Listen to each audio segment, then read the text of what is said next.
All right. So we are here for our last lesson of this series. Definitely not the last thing we're going to post or the last lesson we're going to do. But for this summer and this beginner series, it's definitely the final one, lesson 10. Gaeltacht. We're going to look at just a few other things with this one. It is going to kind of lean into further study. Like, we don't want to basically just do a review episode, I guess. We wanted to do something that would kind of push you towards further study, even beyond these 10 lessons. Because there are more content videos out there and things from other people. And of course, we plan to do more in the future eventually. Here I am. I'm going to introduce myself and everyone else that's here too. So it's Mr. Cheryl, and we are Gaeltacht Greenville, a Irish language-based group in Greenville, South Carolina, and we are just dedicated to doing this in our free time. What little we have of it, we do this with our free time and allow for Irish language resources to reach people in our area and anyone else who happens to see these videos. So I'll let the other two introduce themselves. It's Mr. Leah Nicangle Johnson. All right, and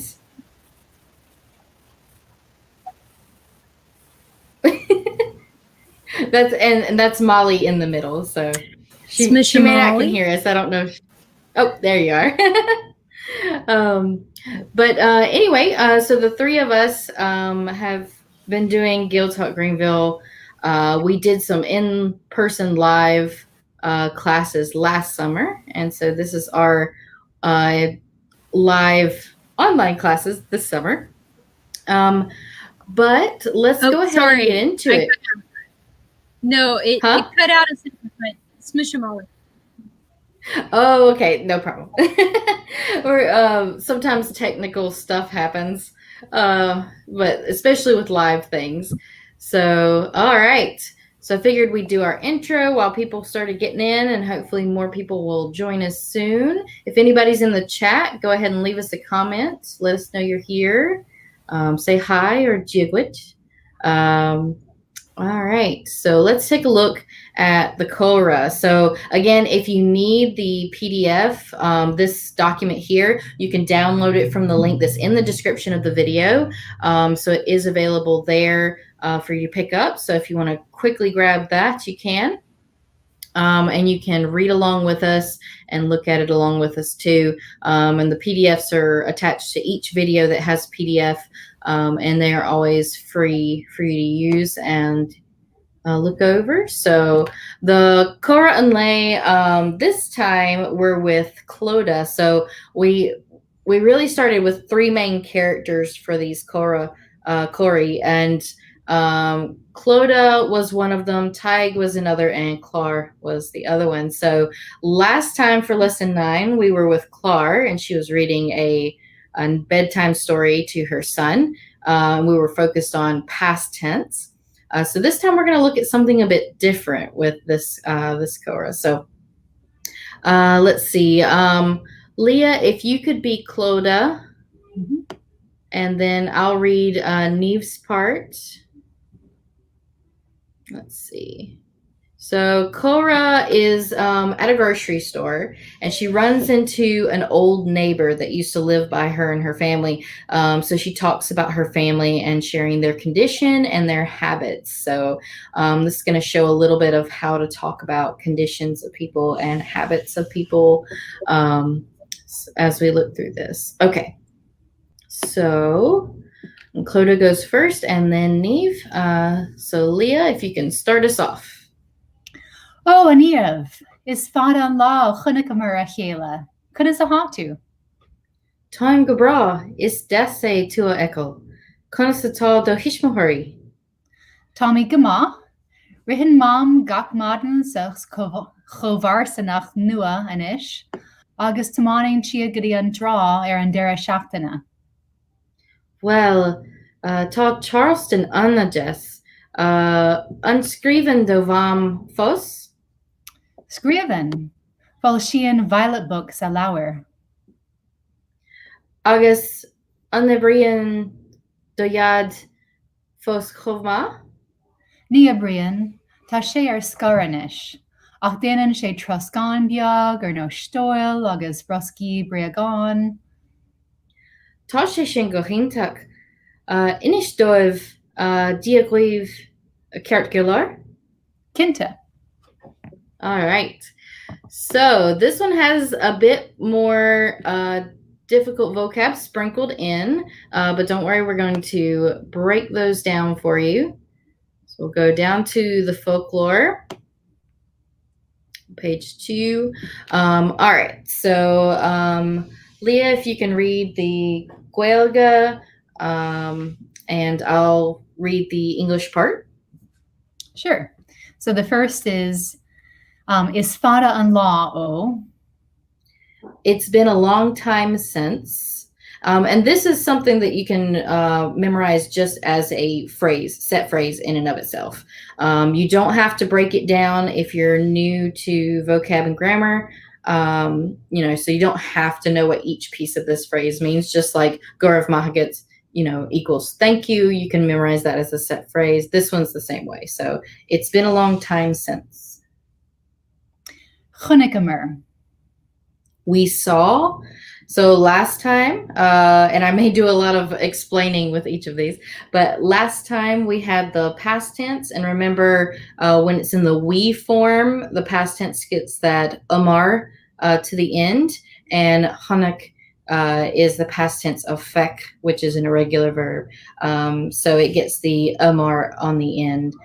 So it's we saw. Then achela. Achela, each other. So each other. Gabra.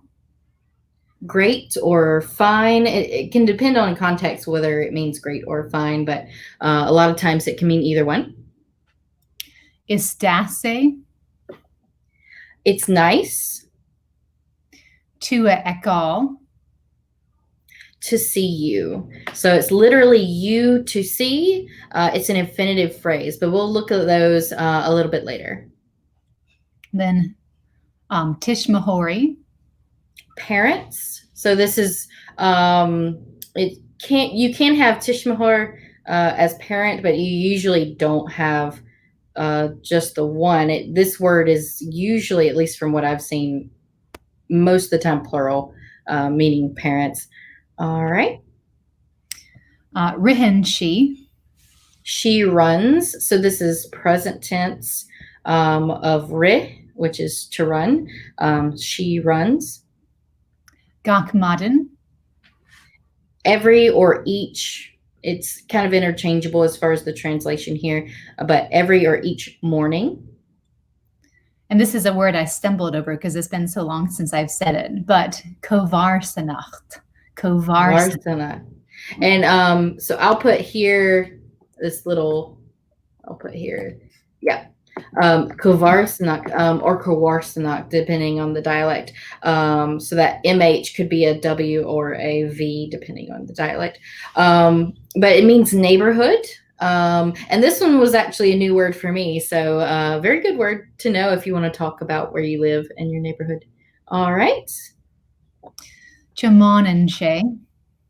He drives. Again, present tense. Antra. The beach. Dera shaktana. Weekend. So it's literally end of the week. Unskriven she. Does she write? This is present tense question form. It literally reads as writes she, question mark.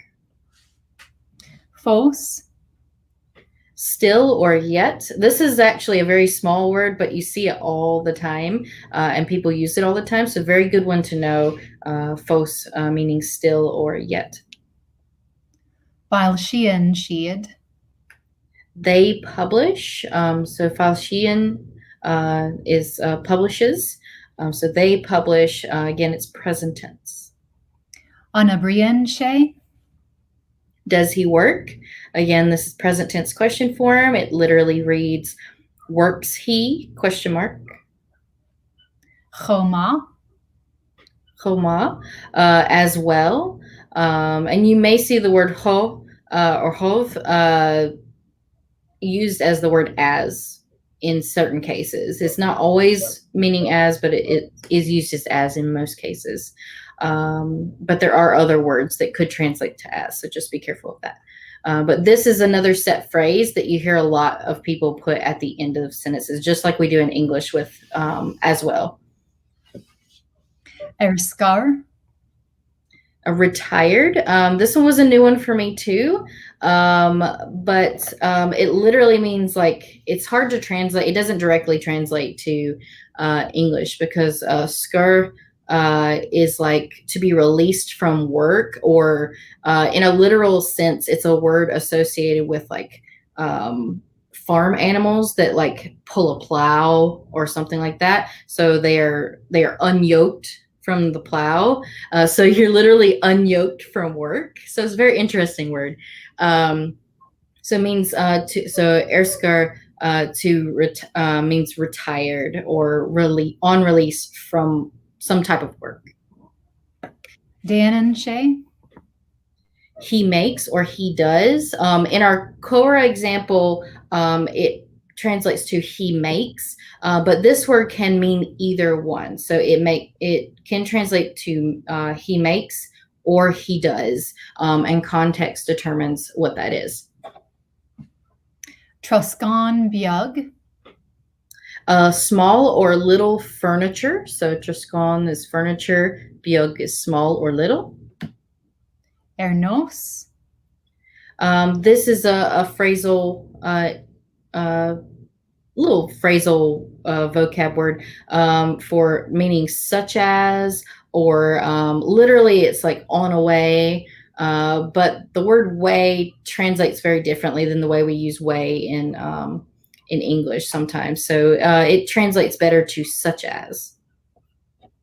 Stoil. Stools. Busky breagon. Toy boxes. So busky is boxes and bregon is toy. So it's boxes boxes of toys is kind of how it's set up, but it translates to toy boxes. Inishdoiv.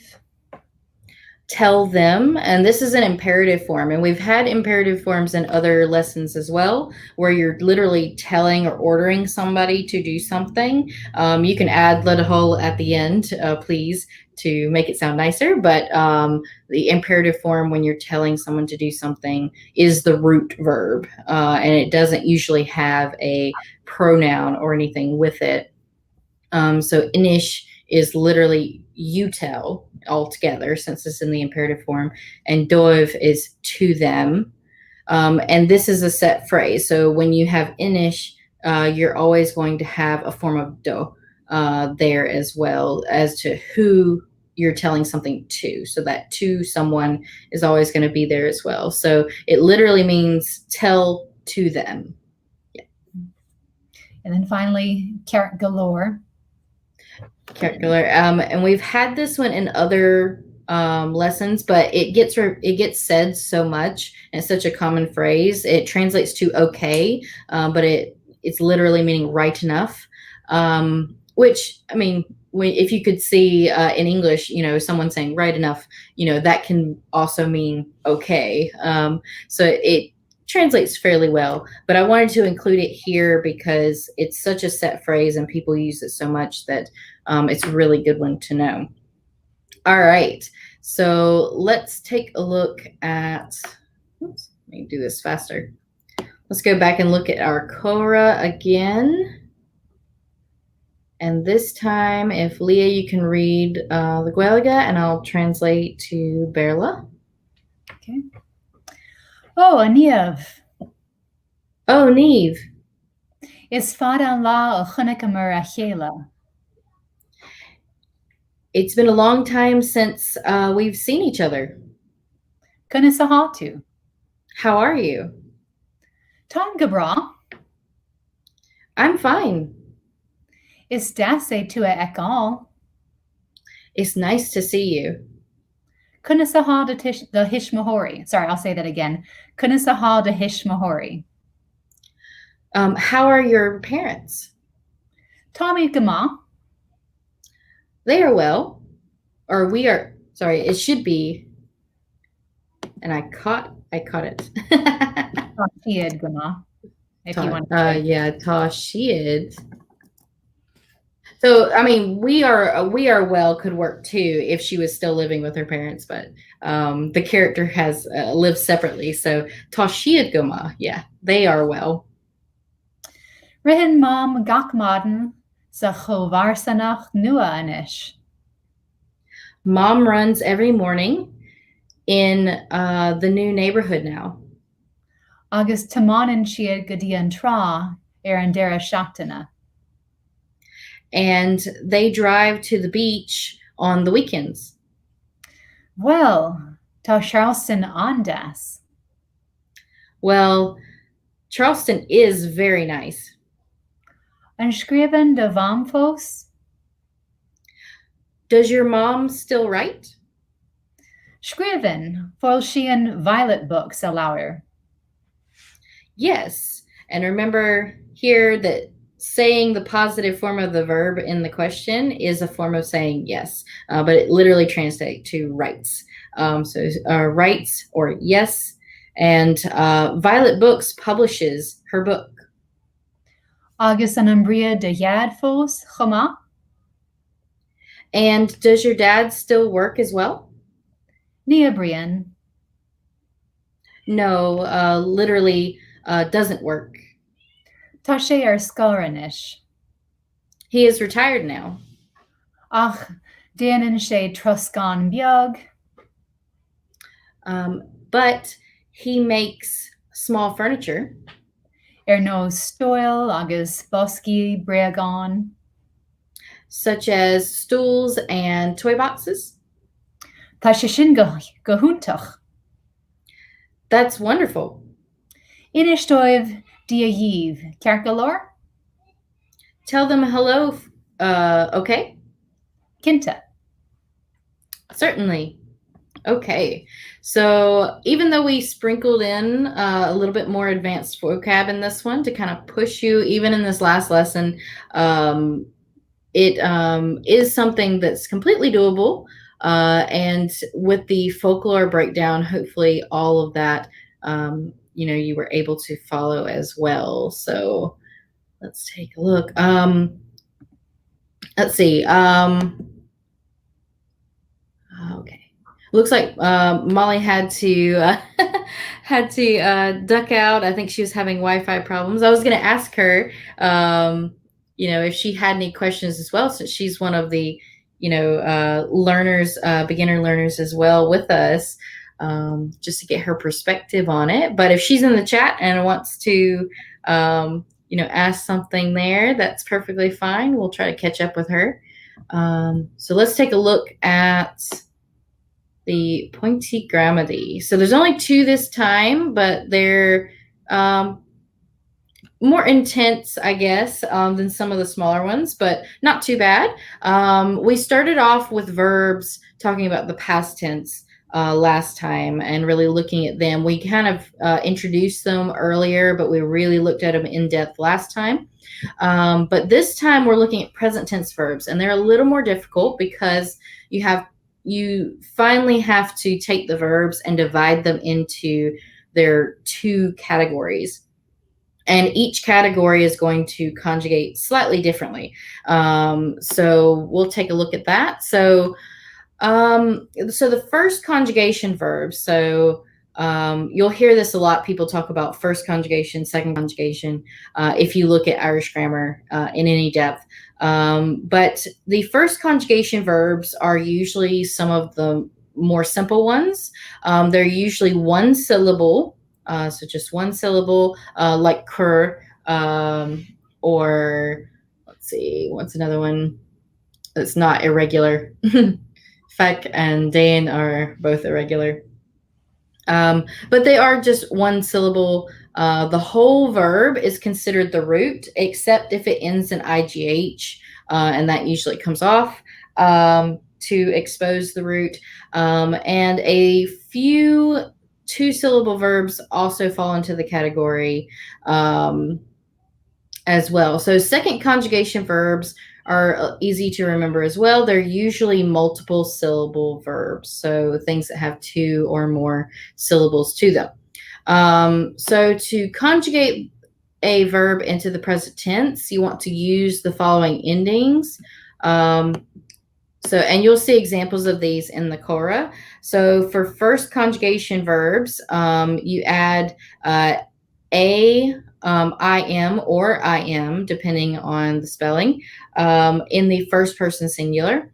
So if you think back to like time, even though it's irregular, still gets the im, so ta im in the first person singular. And then first person plural, which is the we form. You can use mud, which is the pronoun for we. But again, it's much more natural sounding to use imid or amid on the end of the verb. So again, it's an A if it needs it, IMID. And then all other cases, which are two singular, two plural, he, she, it, and they. So all of those get E or A, N, at the end of the verb. And you'll see examples of that up in, like with skriven she or skriven movam or skriven she up there in the kora has the A-N there at the end of that verb. Second conjugation verbs, the two or more syllable verbs, they add an A ifada M or an A ifada MID or an A ifada ONN. And we have one of those up there with like Ibrian Shay, he works, Ibrian Shay. So one of those is up there as well for an example. And a lot of this is just getting used to these. Most of the time you learn this conjugation first when you learn verbs. So this one can be one of those ones you learn more naturally rather than just memorizing the conjugation rules here. But it's good to know why they changed there. The asterisk here tells you why some of these letters are in parentheses up here for the conjugation add-ons. That's because if the root of the verb that you're adding the ending to ends in an A, O, or U, you have to then attach the ending with an A to keep broad vowels with broad vowels. So you'll always have on either side of a consonant, you'll always have a broad vowel and then another broad vowel. So it's pretty easy spelling rule to remember. The pronunciation usually doesn't change that much with this type of change. It's just the spelling rule. And then, of course, if it's a slender vowel on the end of the verb root that you're attaching the ending to, like an E or an I, then you're going to have the I ending or the E ending for the ending to attach. So that's just one of the spelling rules. That's pretty simple to remember, but it does take some practice. Negative statements, you add ni before the verb, whereas last time we learned we add near. So in ifada or was for the past tense verbs, and ni in ifada is for the present tense verbs, and it causes shevu. So it causes lenition, which is that adding the h after the first consonant of a verb where possible. So not all of the consonants will take an h, and of course a vowel won't take one. Direct questions. So you add un before the verb, and remember for past tense we added er. So ar was for past tense, an is for present tense, and this causes uru, which is the eclipses. And we went over that last time, and hopefully I'll be able to send out some more info on the uru to get people used to it. But you can actually Google Uru poem or the Eclipsis poem, and there's usually these little sayings, kind of like the mnemonic devices you had in your English classes, maybe in school, that help you remember what letters go before what other letters. So essentially, it's just causing the consonant to become softer, more nasalized. So negative questions add nach before the verb. And they also cause uru.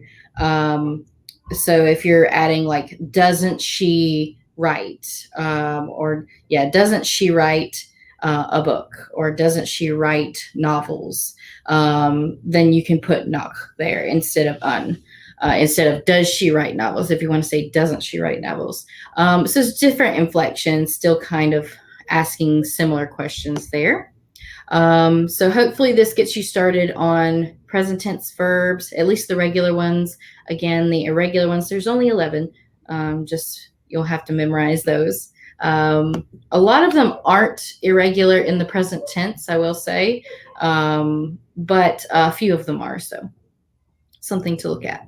All right, so the second pointsy grammatical that we have is infinitives, and we have one good example in our kora of that, and this is just to introduce you to infinitive phrases.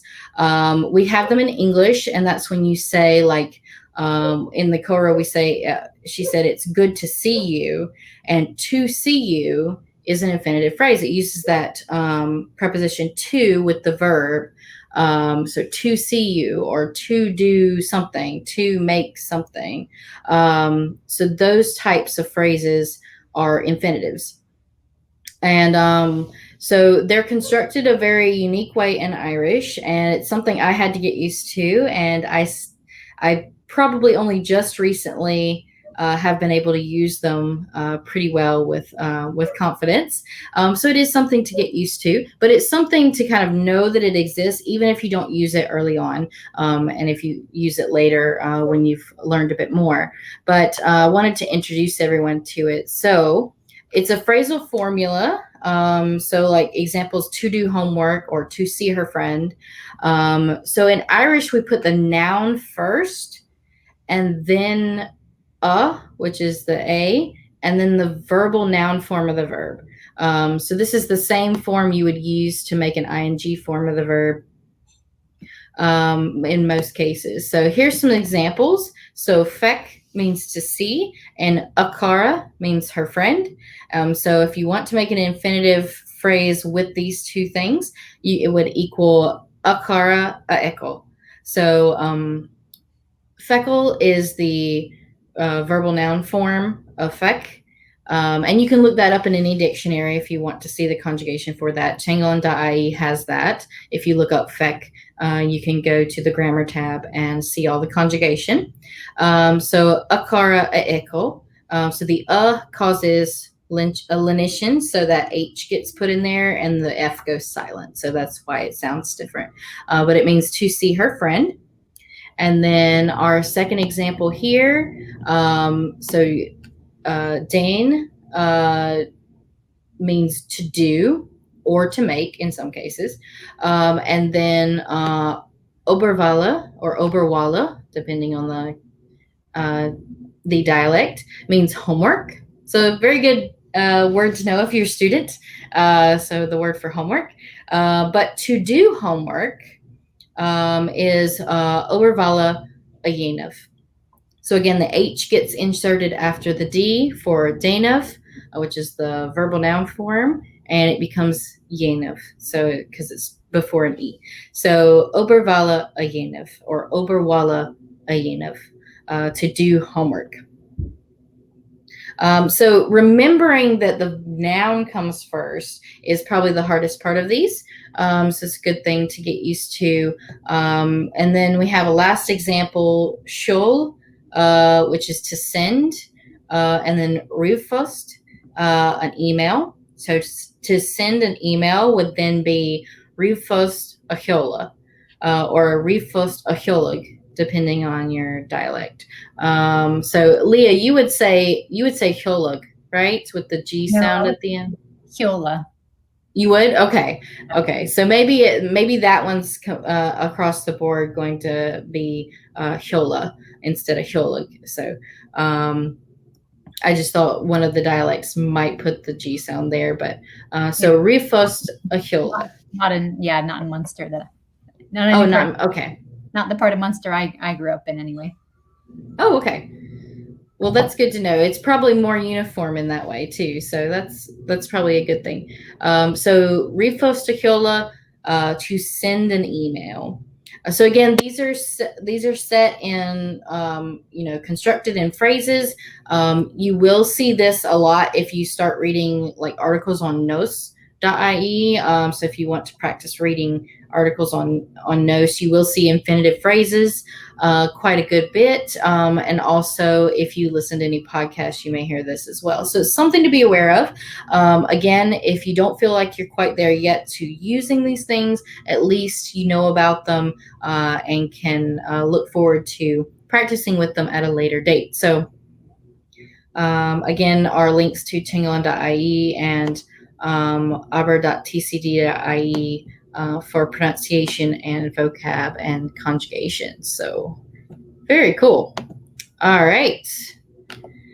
So with this being our last episode, I hope everyone has really enjoyed the episodes 1 through 9 as well. And thank you for sticking around with us here to the end. And I hope you'll look forward to our bonus content that we're going to have. We've already put out one, the interview with Molly from Gaeilge Immochri. And we have an interview coming out this Saturday as well, but I won't ruin the surprise. So, you'll have to tune in for that. I'm going to set it to premiere and you'll be able to see the notification for that if you're subscribed to the channel. So, all right. So, Leah, what do you think of the lessons that we've done this summer? I think you've done an amazing job putting them together. Oh, well, thank you. Yeah, I think it's been great. And having you on to help with pronunciation. That's one of the biggest hurdles for anyone learning Irish from English is trying to get used to the sounds. So that's definitely been great. And I'm so glad that we've been able to have you on and then have Molly on some of them as well. And she's been good about looking at all of our comments and stuff and answering people's questions. So it's been fun. It has. Yeah. So, all right. Well, I'll wrap this up here and we will see y'all again with bonus content. We might be able to do some more sporadic types of one-off lessons between now and the next time we can pick up another series. So I hope you all enjoy. And again, email us at greenvillegaeltacht@gmail.com if you have any questions or comment on the videos, and we'll try to help you out. So, Slán go fóill. Slán go fóill.